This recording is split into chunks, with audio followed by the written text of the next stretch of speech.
C'est tout, c'était dit aujourd'hui. On continue avec le chapitre 13 du livre La gloire de mon père de Marcel Pagnol, partie 2. C'est parti. Nous allâmes donc nous asseoir sur le paraquet qui bordait la route. Ma mère ouvrit le paquet de goûter, et nous commençâmes à dévorer le pain craquant et doré d'autrefois. Le tendre saucisson marbré de blanc, où je cherchais d'abord des grains de poivre, comme la fève du gâteau des rois, et l'orange longtemps versée par les balancelles espagnoles. Cependant, ma mère disait soucieuse « Joseph, c'est bien loin !» « Et nous y sommes pas encore, dit joyeusement mon père. Il nous reste au moins 1 heure de marche. Aujourd'hui, nous n'avons pas de paquet, mais quand il faudra monter les provisions, on les montera, dit mon père. Maman, nous sommes 3 hommes, dit Paul. Toi, tu ne porteras rien. Bien sûr, dit mon père, ce sera une promenade un peu longue, mais tout de même une promenade hygiénique. De plus, nous ne pourrons venir que pour la Noël, Pâques et les grandes vacances. En toutes 3 fois par an. Et puis nous partirons le matin, de bonne heure, et nous déjeunerons sur l'herbe, à mi-chemin. Puis nous nous arrêterons encore une fois pour goûter. Et ensuite, tu as vu ces rails? Je vais en parler au frère de Michel, qui est journaliste. Il est inadmissible qu'on les laisse se rouiller si longtemps. Je te parie qu'avant 6 mois, le tramway nous déposera à la Croix, c'est-à-dire à 600 mètres d'ici. Il ne restera pas 1 heure de marche. À ces mots, je vis jaillir les rails de l'herbe et s'encastrer dans les pavés, tandis que s'avançait, loin le sourd grondement du tramway. Toutefois, ne levant la tête, ce n'est pas la puissante machine que je vais arriver, mais la branlante pyramide de notre déménagement. Paul poussa un cri de joie et courut à la rencontre du mulet. Le paysan le prit par les hanches et le mit à califourchon sur l'encolure de l'animal. C'est ainsi qu'il vint à notre hauteur, cramponné au collier, ivre de fierté et de peur. Il avait un petit sourire, à mi-chemin entre la joie et la panique. Cependant, une honteuse jalousie me dévorait. La charrette s'arrêta et le paysan nous dit « Maintenant, on va installer madame ».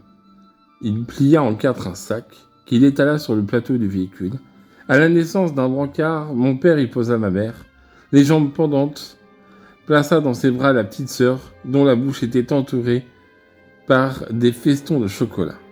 Il se mit en marche auprès d'elle, tandis que, grimpé sur le paraquet, je suivais en dansant l'équipage.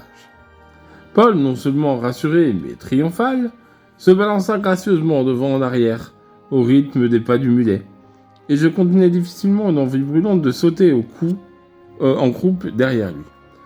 L'horizon devant nous était caché par les hautes futaies couronnées de feuillages qui bordaient les lacets du chemin.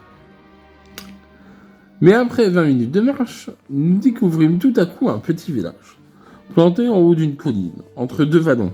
Le paysage était fermé, à droite et à gauche, par 2 pics de roches, que les provinciaux appelaient des barres.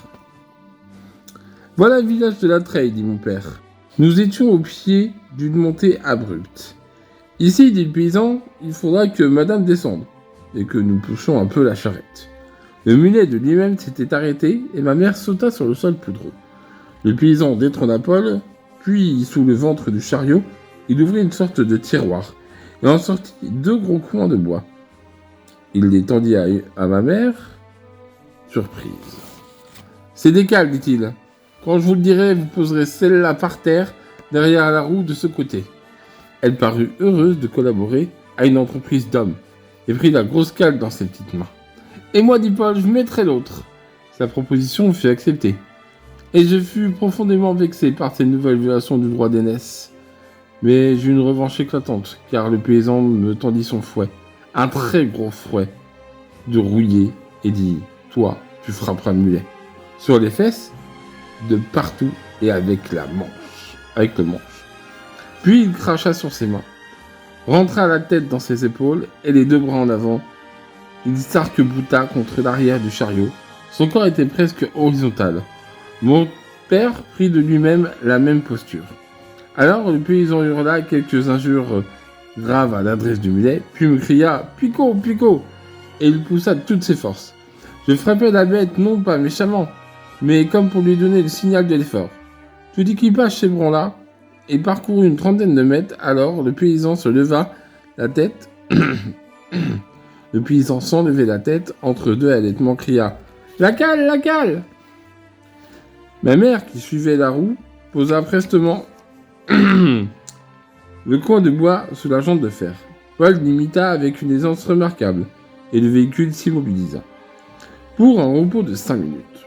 Le paysan se mit à profit pour me dire qu'il fallait frapper beaucoup plus fort, et de préférence sous le ventre. Paul hurla. « Non, non, je ne veux pas !» Et comme mon père allait s'attendrir sur la bonté du petit bonhomme, Paul montra du doigt le paysan, surpris, et cria « Il faut lui crever les yeux !»« Oh !» dit François indigné. « Me crever les yeux ? À moi ? Qu'est-ce que c'est que ce sauvage ? Je crois qu'il vaudrait mieux l'enfermer dans le tiroir. » Il fit mine de l'ouvrir. Paul courut s'agripper au pantalon paternel. « Voilà ce que c'est, dit gravement mon père, de vouloir crever les yeux aux gens. On finit par se renfermer dans les tiroirs. »« Ce n'est pas vrai, hurla Paul, et moi, je ne veux pas. »« Monsieur, dit ma mère, nous pourrions peut-être attendre un peu. Je crois qu'il a dit ça pour rire. Même pour rire, dit François. Ce n'est pas des choses à dire. Me crever les yeux.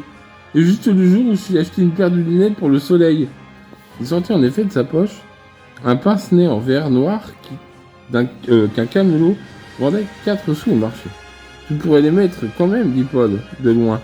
Mais malheureusement, dit le paysan, quand on a les yeux crevés, si on met plus de lunettes noires, alors on n'y voit plus rien du tout. En fait, pour cette fois, je dis plus rien. Allons-y. » Chacun reprit sa place. Je frappais le mulet sous le ventre, pas trop fort, mais en hurlant des ordres dans ses oreilles, tandis que le paysan l'appelait Carcan-Carogne et l'accusait de se nourrir d'excréments. Par un suprême effort, nous atteignîmes le village, ou plutôt le hameau, dont les tuiles rougeâtres étaient d'une longueur antique. De très petites fenêtres perçaient les murs épais. Il y avait à gauche une esplanade bordée de platanes et soutenue par un mur penché en arrière, qui avait bien un 10 mètres de haut. À droite, c'était la rue. Je dirais la rue principale, s'il y en avait une autre. Mais on n'y rencontrait qu'une petite traverse qui n'avait que 10 mètres de long et qui avait encore trouvé le moyen de faire un crochet à 2 angles droits pour atteindre la place du village, plus petite qu'une cour d'école. La placette était ombragée par un très vieux mûrier, un tronc creusé de profondes crevasses et 2 acacias. Parti à la rencontre du soleil, ils essayaient de dépasser les clochers. Au milieu de la place, la fontaine parlait toute seule. C'était une conque de pierre vive, accrochée comme une bobèche, autour d'une stèle carrée d'où sortaient des tuyaux de cuivre. Ayant endetté les mulets, car la charrette n'aurait pu le suivre, François le conduisait à la conque, et la bête but longuement, tout en battant ses flancs sur sa queue. Un paysan passa, quoique plutôt maigre. Il était énorme. Sous un feutre raide par la crasse, 2 sourcils roux, aussi gros que des épis de seigle, ses petits yeux noirs brillaient au fond d'un tunnel. Une large moustache rouge cachait sa bouche, et ses joues étaient couvertes d'une barbe de 8 jours. En passant près du mulet, il cracha, mais ne dit rien d'autre. Puis, le regard baissé, il s'éloigna en se balançant. « En voilà un qui est guère sympathique, dit mon père. »« Ils ne sont pas tous comme ça, dit le paysan. Cela me veut du mal, parce que c'est mon frère. » Cette raison lui paraissait assez claire. Il entraîna le mulet, qui laissa tomber quelques brioches, et pour finir, mit son rectum à l'envers, sous sa forme d'une tomate. Je crus qu'il allait en mourir, mais mon père se rassura. « Il fait ça par hygiène, me dit-il. C'est sa façon à lui d'être propre. » Et voilà, c'est tout pour moi aujourd'hui. Fin du chapitre 13, prochaine vidéo. On fera le chapitre 14, c'est incroyable. Pensez à laisser un like, un commentaire et un abonnement, ça me ferait super plaisir. C'était Teddy, merci.